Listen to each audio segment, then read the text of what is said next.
Hello friends, I am Aprati. Welcome back to our channel plants space. सर्दियों में seasonal flowering plants तो हम आपसे कई बार शेयर कर चुके हैं, जिनको सीड से ग्रो किया जाता है।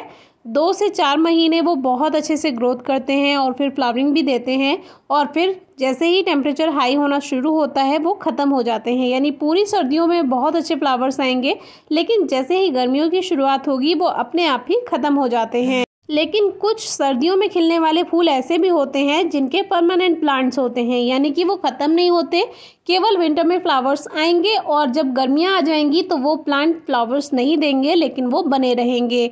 उनमें सबसे पहले तो आता है कुंदा, जो कि एक जैस्मिन की वैरायटी है।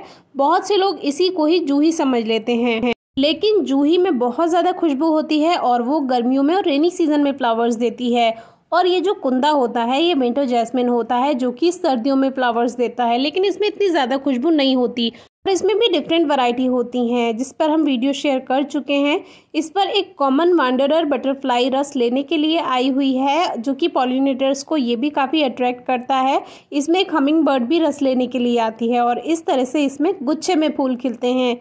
इसकी जो कलियाँ यानी फ्लावर बर्ड्स होती हैं वो पिंक कलर की होती हैं। इसी में एक वैरायटी आती है जिसमें वाइट फ्लावर बर्ड्स होती हैं, लेकिन इसका जो फूल है पिंक जिसमें फ्लावर बर्ड्स होती हैं, उसका जो फूल खिलता है वो अंदर से सफ़ेद ही खिलता है। यानी ऊपरी तरह से ये पिंक होती है और अंदर से सफ़ेद। तो ये तो था विंटर जैस्मिन, जो कि सर्दियों में आप as a permanent plant grow कर सकते हैं।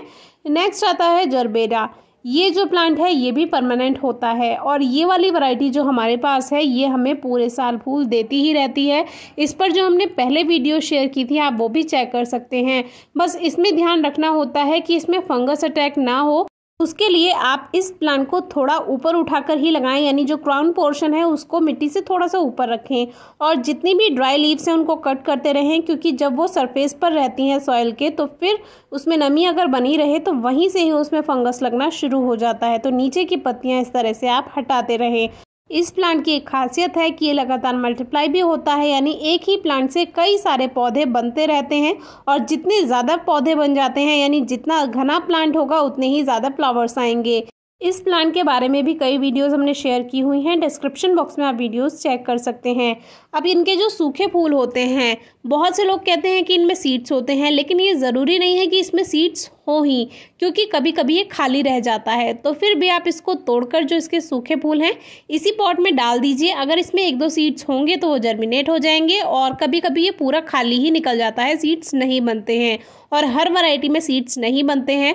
अब देखिए ये यहाँ से इसमें न्यू लीव्स आती जाएंगी और ये प्लांट घना होता जाएगा, और जितना घना प्लांट उतनी अच्छी ग्रोथ, और जितनी अच्छी ग्रोथ उतनी अच्छी फ्लावरिंग। अब हमारे इस प्लांट को ही देख लीजिए, कितने सारे फ्लावर्स इस पे आए हुए हैं, और लगातार ये हमें पूरे साल फूल देता है। और जो इसकी फ्लावर स्पाइक सूखती जाती हैं उसको हम कट करते जाते हैं, क्योंकि पत्तियों के साथ जब फूल खिलते हैं तो अच्छे लगते हैं, लेकिन जो सूखी हुई फ्लावर स्पाइक है उसको टाइम टू टाइम कट करते रहेंगे तो प्लांट की एनर्जी सेव रहती है। तो जरबेरा में भी काफ़ी वैरायटी आती हैं, जिसमें लंबी स्पाइक वाला फ्लावर भी आता है, इसमें शॉर्ट स्पाइक वाला भी फ्लावर आता है। तो इस प्लांट की एक और स्पेशलिटी है कि इसके जो फ्लावर्स होते हैं एकदम से नहीं ड्राई होते हैं, ये कुछ टाइम तक प्लांट्स पे बने रहेंगे। और फ्लावर बुके में भी ये फ्लावर काफ़ी यूज़ होता है, आपने देखा होगा डेकोरेशन में। नेक्स्ट रोज़ प्लांट, ये तो परमानेंट है ही और विंटर का ये राजा है, तो आप इसको ज़रूर ग्रो कीजिए। एक देसी वैरायटी हमारे पास ये थी जिसमें बंच में फ्लावरिंग होती है, और ये वैरायटी भी कटिंग से इजीली ग्रो हो जाती है। हमारे यहाँ इसको देसी गुलाब कहते हैं, लेकिन इसके बारे में कभी डिटेल में वीडियो शेयर करेंगे कि इसकी वैरायटी कौन सी होती है जिसमें ये गुच्छे में फ्लावर्स आते हैं।